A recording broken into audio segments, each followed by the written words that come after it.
gonna start our Rancho Adobe Museum visit here, and I guess what we could call Compton. I don't think we're in Long Beach, but we're just like on the other side of the 91 freeway here in Compton. Well, I'm just gonna say it's Compton, screw it. But we're starting out with this place, which seems like some type of home slash church. It's a nice sunny day here. Good mid 70s. And that is what I came here for. The opposite side is the Rancho Adobe House Museum. It's a beauty. It's wonderful. We're gonna check inside. I heard that it's one of the first places built here on this side of the Compton area. But I don't know. I heard similar stories on the Banning House Museum, but I guess we'll see what they tell us here. But so far so good. So far, let's take a little trip, a stroll around the place, and start the tour. Okay, so before we start the tour, let me go ahead and check some of these stones out here. These plaques actually honoring Don Manuel Dominguez, who was one of these owners out here. And down here it says Dominguez Rancho Adobe Entry Plaza, funded by such and such. So we're almost about to get started here. I was told it takes about an hour, so just taking a quick little stroll around the Adobe House Museum.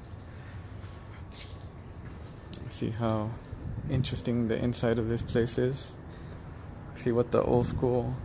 This goes back to the 1700s. So just want you guys to know that. So since the 1700s, you'll see a bunch of old school items in here, furniture and valuables, but mainly the antiques that are inside it should be amazing. All right, so this is where we're gonna enter. A couple of minutes, and we'll see what good stuff we find inside. Cool. Very interesting part was that the family managed to keep the land through all three governments. So they kept it from when Spain was becoming Mexico, and then when Mexico was becoming the U.S. So they were smart enough to keep it. And that wasn't the case for a lot of the other ranchers. They actually lost most of their land. Nice. This is the kitchen. Nice. I recognize a lot of the stuff that keeps going from generation to generation. Exactly, and yes. Tools, the table. All right. It's Haviland China, and it is gold-plated China. The D you see there does stand for Dominguez. Right over here we have Manuel's brandy set. That did belong to Manuel. Throughout the home, you'll see that there's a lot of religious paintings, such as the Last Supper over here. I think a lot of the Catholics, very Catholic carry. I think Junipero said I was one of those really Catholic persons that follow the Mexican tradition, or Catholic tradition, I guess. Catholic, yes. Nice table. There we have Manuel and his wife Maria Ingracia. So beginning with Juan Jose Dominguez, you see here he's more of like a soldier. Versus Manuel, he's a little bit more of a fancier, more aristocratic man. And that's because the family was a family of soldiers. And Manuel kind of broke tradition when he decided he wanted to be more politically involved. So he knew how to read and write both English and Spanish, and so much so that he actually became a 3-term mayor in Pueblo, Los Angeles. He was also asked to run for governor, but he rejected that. He wanted to be a little bit closer to home, and he actually helped draft the Constitution of California. So here you see his signature right there. It's Manuel Dominguez, and you see the cattle brand right on top. So the cattle brand was because again he was a very not only was he a very political man, but he was very, very well business oriented. He never borrowed money. Well, like you said, most of these guys were wealthy anyway, so they kind of handled themselves. Yes. Oh, excuse me. Watson Street in Wilmington. You have Carson. So we have the Watts, the Delamo, Carson. All of these girls Delamo. resemble those streets, those areas. The city of Carson is named after Victoria. Victoria and her husband. Watson Street. The map. Watson Street in Wilmington. Delamo. Well, you know that's everywhere. So in homes, you would actually have like women's parlors. So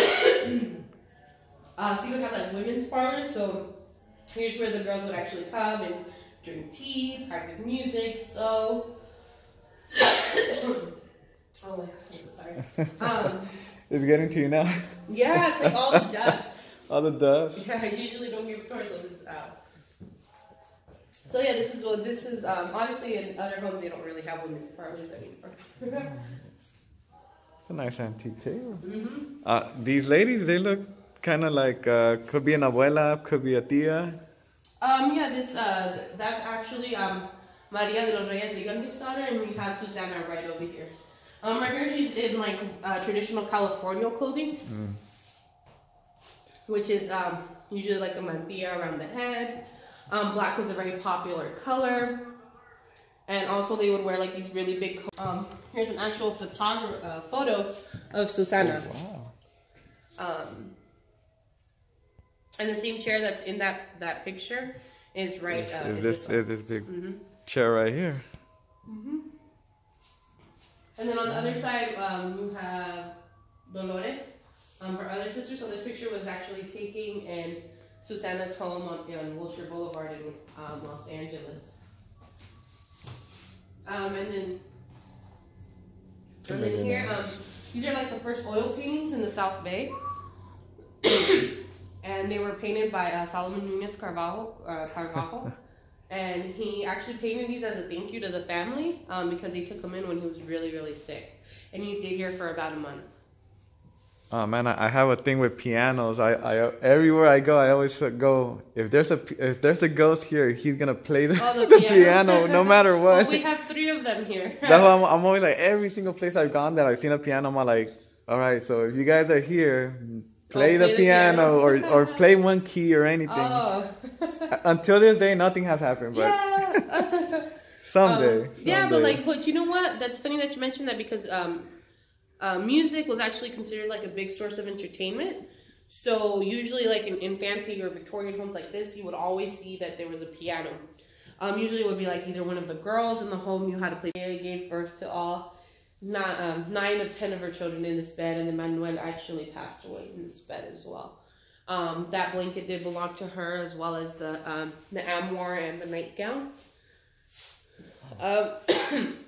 I've noticed that a lot of these places like that I've gone, they have the same style like frames. And yeah, that was very popular, and I believe it was inspired by I want to say it was Victorian, so I believe it was like inspired by like English kind of style.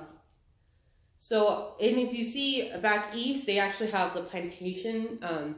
Theirs are a little bit higher.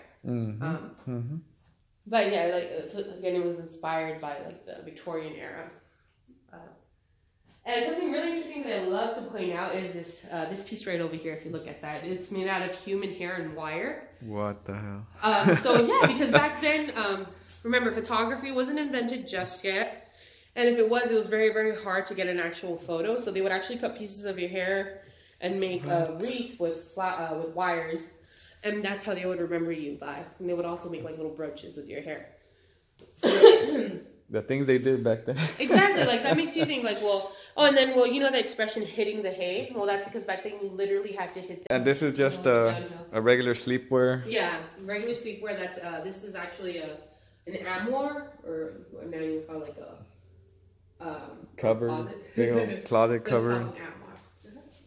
So as we come down here, just watch your step. All right. Uh-oh. So the family was lucky enough to have their own chapel. The religious room. Yeah, when Manuel, as Manuel got older, he actually became blind, so they would actually ask for permission from the Vatican to install a chapel here in the home, Ida van Misa. So they would actually have mass here every Sunday. So the archangel here is made from Mexico City, and it's hand carved with wood, and the Madonna over there is from Spain. And then these are chalk symbols that were worn by the priests who practiced mass here. Damn, so he had his own little chapel here. His own chapel. Yeah. I know. In the previous room, I saw like the old pictures of the Jesus and Virgin Mary. I'm like, wow, even back then they had those. Very religious, yes. Of course, hand painted. So you'll know as we move over to the next room, you're gonna notice it gets very, very cold. Hold on, there's another piano here. Once again, I like tempting whoever is here. That if once again, if they wanna play the piano or any key, please do so. There's actually like music. There's music playing, so there's music in the background that you guys can hear. But yeah, there's music. There's that Gregorian chant, so that's like traditional. But any stories with the piano? Like have you guys heard any times like no. the keys when no one's here? No, I've been here like very late at night. I've walked around and turned off the lights. Nothing. Haven't experienced anything like paranormal or nothing. One day. The home was originally in an L shape, and of course Adobe is made to keep the house warm versus later technology. I mean, it's not meant to keep the house warm. With the thick walls, yeah. Yeah. It does feel colder though. Yeah, now that you said it does feel colder in here. It does feel very, very cold. In the summer, you definitely feel the heat difference in the rooms. So this room is dedicated to Susana and Gregorio Del Amo. And that's them right there. Del Amo Fashion Center, Del Amo Mall, Del Amo Boulevard. That's all named after this. Is she the same lady that was in the chair? Yeah, that's Susana. Yeah. I believe she was the second oldest dominguez daughter. Here we have a picture of Jaime Del Amo, which is the boy in the scout suit, and Carlos Del Amo. They were adopted. From Spain, and the family. Gregorio actually opened up a couple nurseries. He actually opened up a couple nurseries in the South Bay. One of them was considered to be one of the largest nurseries. But then he later would close them. They were meant for his son Carlos, but who would unfortunately pass away. So he actually ended up closing the nurseries. And we kind of benefited from him closing the nurseries because we actually got a lot kept up very, very well because people don't sit on them. They were just purely for decoration. Even the wallpaper looks like it's that sort of theme. And it is a replica from the home on Wilshire Boulevard. Everything from here was from that home. Even like the wallpaper was meant to replicate that. And this is called the Blue Room.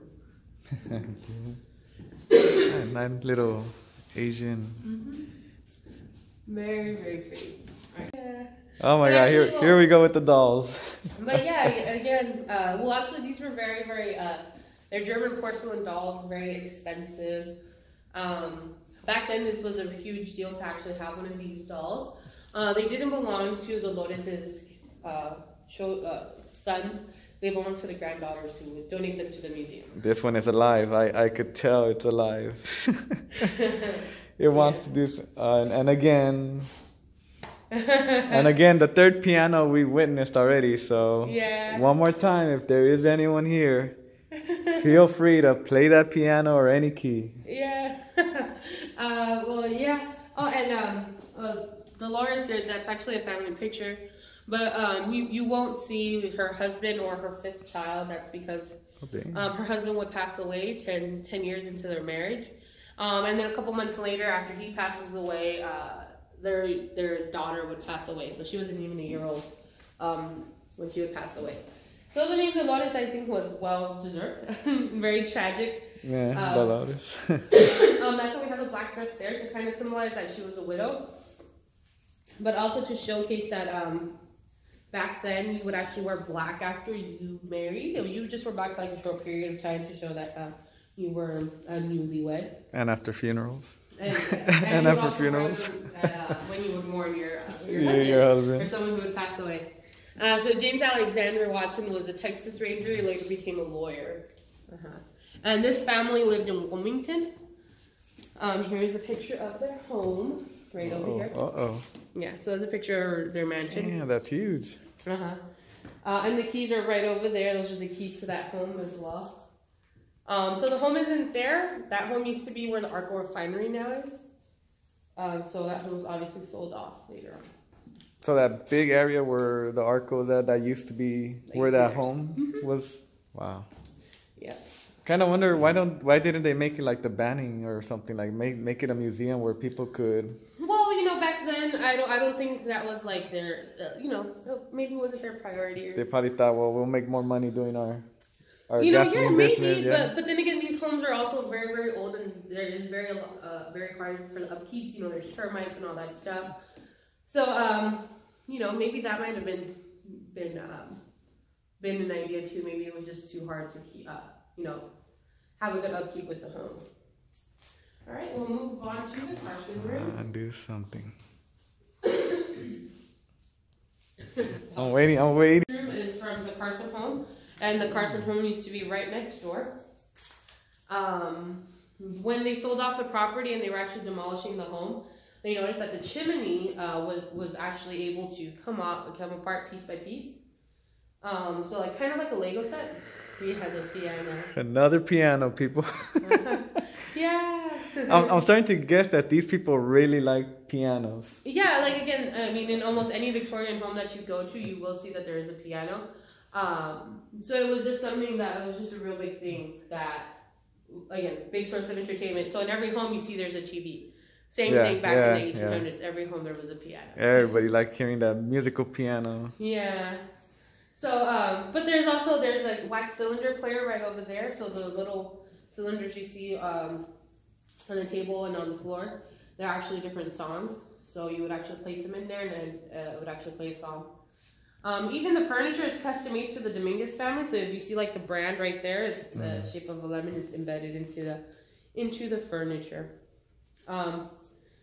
Again, this room is dedicated to Victoria and her husband George. George is actually a merchant, very, very smart businessman.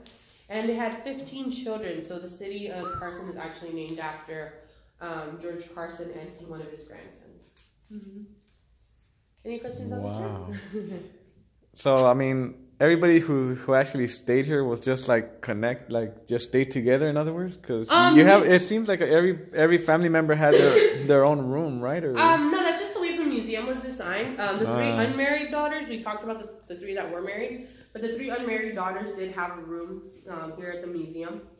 In the home. But these girls, they actually had a couple of homes in California. Again, they did own the entire South Bay. So, for example, I know that Susanna had a home like right on the beach. So she had a beach home. She had a home on Wilshire Boulevard. Victoria had her home right next door. And for example, Dolores had a home in Wilmington and also a home up in Sacramento. Up north. Even all the way up there. Yeah, so I mean, these girls had a lot of land. But they were all very, very close as a family. They would all... I know like Victoria and the kids would actually come and visit Manuel all the time. So I mean, even the telephone back here, was that even used? Yeah, that's actually the first phone in Compton. We do have a phone very similar in our hallway, and if you call our museum, the phone will actually ring. Wow.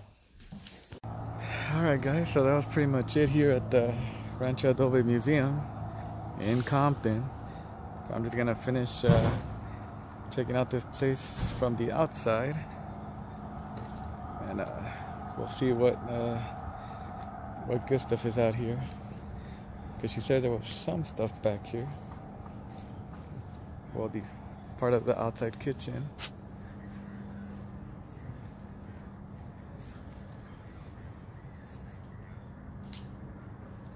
Some of these old school kitchen tools, like little ovens.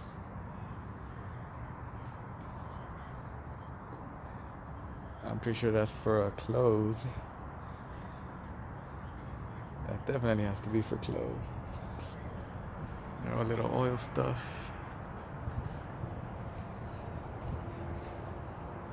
The machinery. I think that's gonna be it.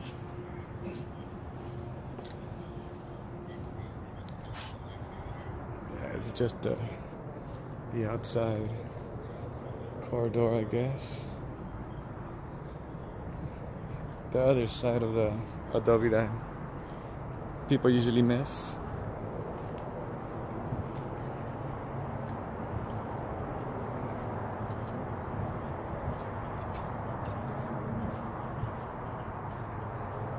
I might say though that I've been kind of disappointed with the pianos. Every little place I've gone, never hear a piano playing.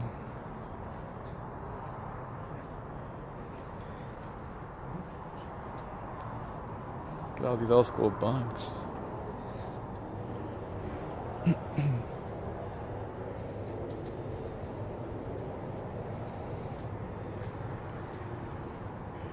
Let's see what we got over here.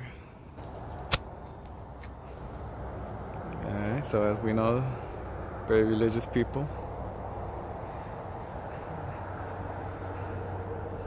A lot of Catholics. It's a nice little mural.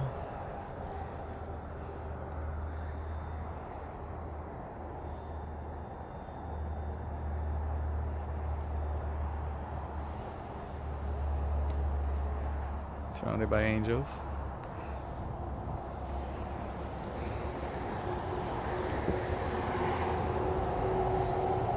And everything else is just laid back, chill. Surprisingly, this place is pretty relaxing.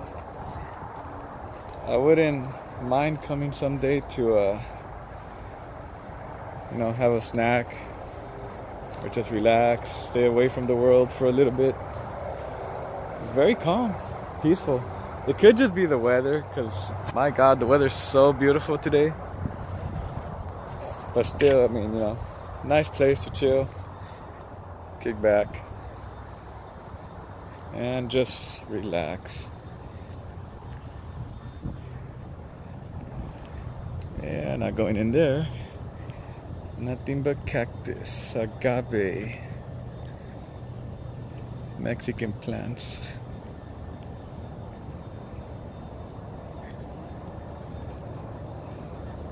All right. So that's it, guys. Hope you guys enjoyed this, and we'll see where I go next. Till then.